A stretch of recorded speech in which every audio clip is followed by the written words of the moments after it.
Hello students, एक बार फिर welcome है आपका अपने ही प्यारे से चैनल में, जिसमें हम महाराजा गंगा सिंह यूनिवर्सिटी के बीएससी फिजिक्स के सेकंड ईयर का कोर्स स्टार्ट कर चुके हैं, जिसका पहला वीडियो कल अपलोड हो चुका है, जिसे सर्च करने के लिए आप यूट्यूब के सर्च बार में जाकर फिजिक्स बाय अक्षय केटीजी से सर्च करके देख सकते हैं। फिलहाल हम जो है आज का वीडियो पढ़ते हैं। तो आज का वीडियो का जो टॉपिक है वो है मोल कॉन्सेप्ट। ठीक है, मोल कॉन्सेप्ट जो है वो बहुत ही इजी सा जो कॉन्सेप्ट है, लेकिन कई स्टूडेंट्स को कंफ्यूज करता है। तो आगे हमें कोई दिक्कत ना आए, इसके लिए एक छोटा सा वीडियो बनाया है मोल कॉन्सेप्ट पर।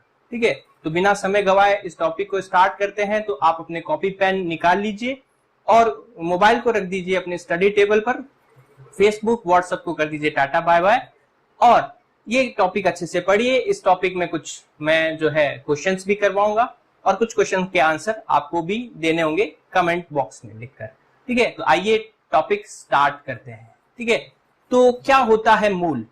मोल की अवधारणा, मोल क्या चीज है? तो टेक्स्ट बुक की डेफिनेशन के अकॉर्डिंग चले तो मोल का मतलब होता है कि किसी अमाउंट ऑफ सब्सटेंस को मेजर करने के लिए जो फंडामेंटल यूनिट होती है उसे मोल कहते हैं। यानी किसी पदार्थ की मात्रा को मापने के लिए जो मूलभूत इकाई होती है जिसे मोल कहते हैं। ये क्लास 11 से आप पढ़ते आ रहे हैं कि ये एक मूलभूत इकाई है जो पदार्थ की मात्रा को मापती है। लेकिन इस डेफिनेशन से कुछ मजा नहीं आया, कुछ फील नहीं आया, कुछ जो है समझ नहीं आया क्या कहना चाह रहा है। तो इसको हम एक सिंपल वे में समझने की कोशिश करते हैं। जैसे आप जो है मार्केट से कोई चीज खरीदने जाते हैं, चाहे फ्रूट हो चाहे सब्जियां हो, ठीक है, तो वो पदार्थ की जो मात्रा है, जो आप फ्रूट या सब्जियां खरीदने जाते हैं, वो पदार्थ की जो मात्रा है वो आप किस में मेजर करते हैं? किलोग्राम या ग्राम में। ठीक है, लेकिन कुछ कुछ जो चीजें ऐसी होती है, कुछ कुछ ऑब्जेक्ट ऐसे होते हैं जिसको आप किलोग्राम या ग्राम में मेजर नहीं करके उसके नंबर के बेस पर मेजर करते हैं। जैसे कई कई जगह पर जो केले हैं वो जो है ऐसे आप जो है वो खरीदते हैं कि 2 केले, 4 केले, 10 केले, या कई कई बार अपने दर्जन में जो है केले खरीदते हैं। तो दर्जन का मतलब क्या होता है? एक दर्जन मतलब होता है 12 का जो समूह होता है उसको हम एक दर्जन कहते हैं। कोई भी क्वांटिटी 12 के समूह में हो तो उसे हम एक दर्जन कहते हैं। ठीक है, जैसे जो है एगिटेरियन होते हैं, अंडे खाने वाले हैं, वो अंडे खरीदते हैं तो वो कैसे खरीदते हैं? 1 दर्जन, 2 दर्जन या 3 दर्जन। ठीक है, इस तरह से खरीदते हैं। ठीक है, तो यहां पर हम जो मटेरियल की मात्रा है, पदार्थ की जो मात्रा है, वो किस में रिप्रेजेंट कर रहे हैं? दर्जन में रिप्रेजेंट कर रहे हैं। ठीक है, तो वैसे ही हम जो है गैसेस के बारे में स्टडी करते हैं तो हमारा मेन इंटरेस्ट होता है कि उस गैसेस में कितने नंबर ऑफ मॉलिक्यूल्स है या कितने नंबर ऑफ एटम्स है, कितने परमाणुओं की संख्या है या कितने अणुओं की संख्या है। तो उसके लिए हम दर्जन तो यूज नहीं कर सकते, क्योंकि अणु या परमाणु दर्जन में तो मापना बड़ा अजीब लगेगा। 12 अणु या 12 परमाणु, इतने छोटे, इतने कम संख्या में अणु परमाणु नहीं होते। अणु और परमाणुओं की संख्या कई लाखों करोड़ों में होती है। इसलिए वहां पर हम एक नई क्वांटिटी डिफाइन करते हैं, एक नया जो है यूनिट डिफाइन करते हैं जो दर्जन की तरह ही है, उसे हम बोलते हैं मोल। तो 1 मोल का मतलब क्या होता है? 6.023 इंटू 10⁻23। यानी कि जब अणु या परमाणुओं की संख्या 6.023 इंटू 10⁻23 होती है तो उसे हम एक मोल कहते हैं। ये मोल की डेफिनेशन हो गई। ठीक है, अब इसकी दूसरी डेफिनेशन भी होती है, दूसरे तरीके से भी हम 1 मोल को डिफाइन कर सकते हैं। किसी भी मटेरियल को अगर हम उसके मॉलिक्यूलर वेट या एटॉमिक वेट को ग्राम में रिप्रेजेंट कर दे तो भी उसे एक मोल कहते हैं।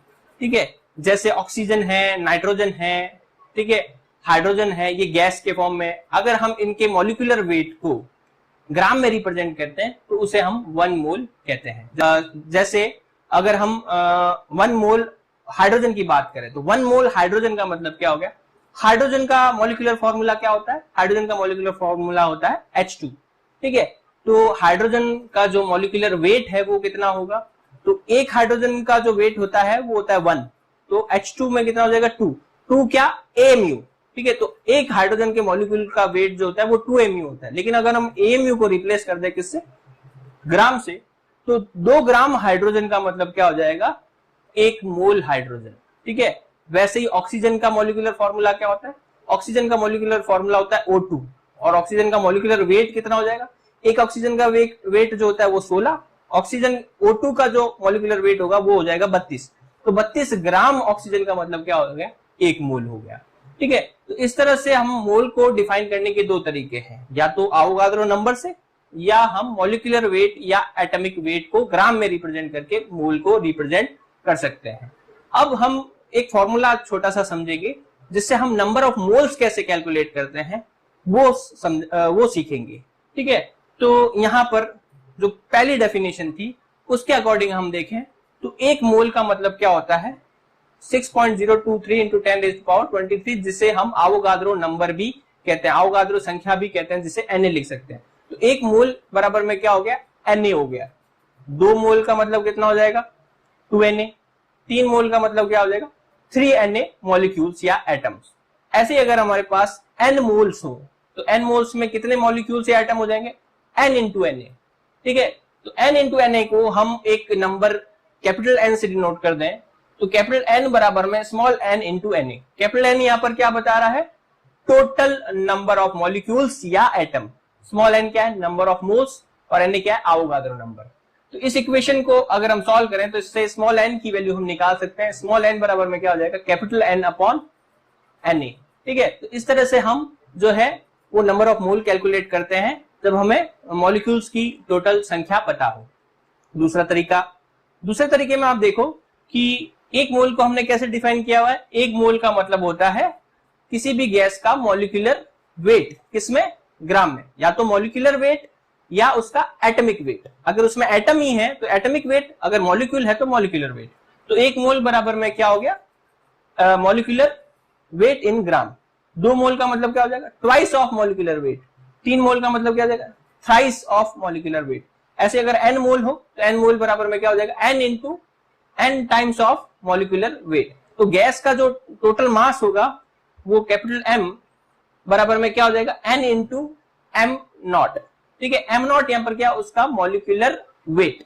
तो अगर हमें n निकालना है तो वो क्या हो जाएगा, टोटल मास इन ग्राम अपॉन में मॉलिक्यूलर वेट इन ग्राम। ठीक है, तो इस तरह से हम जो है ये दूसरा तरीका पड़ता है नंबर ऑफ मोल्स कैलकुलेट करने का। तो ये नंबर ऑफ मोल्स कैलकुलेट करने के हमारे पास 2 फॉर्मूले हो गए।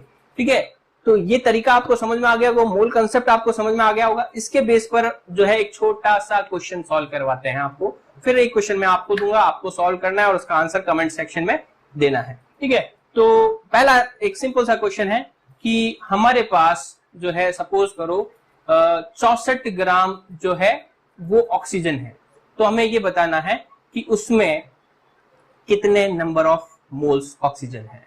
64 ग्राम ऑक्सीजन है तो कितने नंबर ऑफ मोल्स ऑक्सीजन है। ठीक है, तो आप इस फॉर्मूले में जाइए, number of moles calculate, total mass upon molecular मास। ठीक है, तो ऑक्सीजन का टोटल मास कितना दे रखा है, 64 ग्राम। ठीक है, और मॉलिक्यूलर मास कितना है, मॉलिक्यूलर मास जो होता है ऑक्सीजन का वो होता है 32।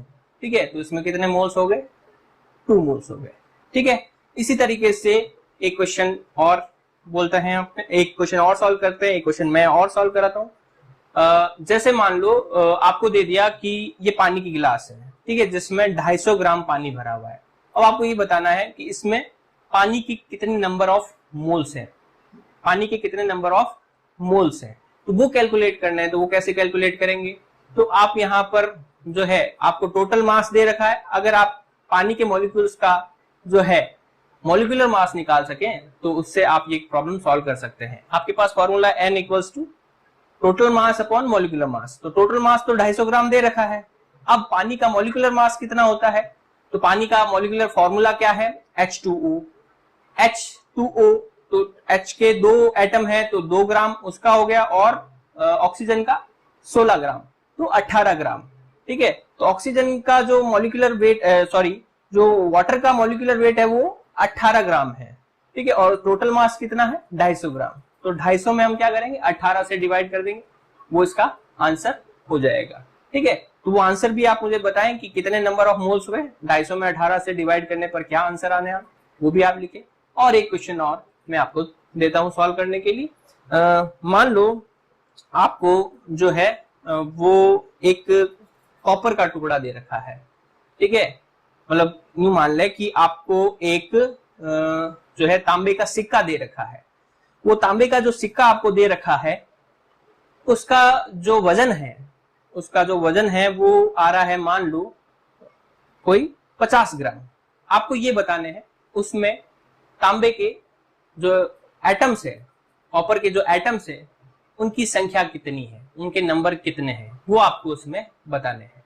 ठीक है, क्वेश्चन समझ में आ गया आपको? तो इसका आंसर आप मुझे कमेंट सेक्शन में बताइए। तो आज के लिए अपने इतना ही, बाकी हम नेक्स्ट वीडियो में देखते हैं। अगर पॉसिबल हुआ तो आज ही अपलोड हो जाएगा, अदरवाइज वो नेक्स्ट वीडियो कल आपको मिलेगा। तब तक आप अपने घरों में रहें, सुरक्षित रहें और लगातार अपनी पढ़ाई जारी रखें। Thank you.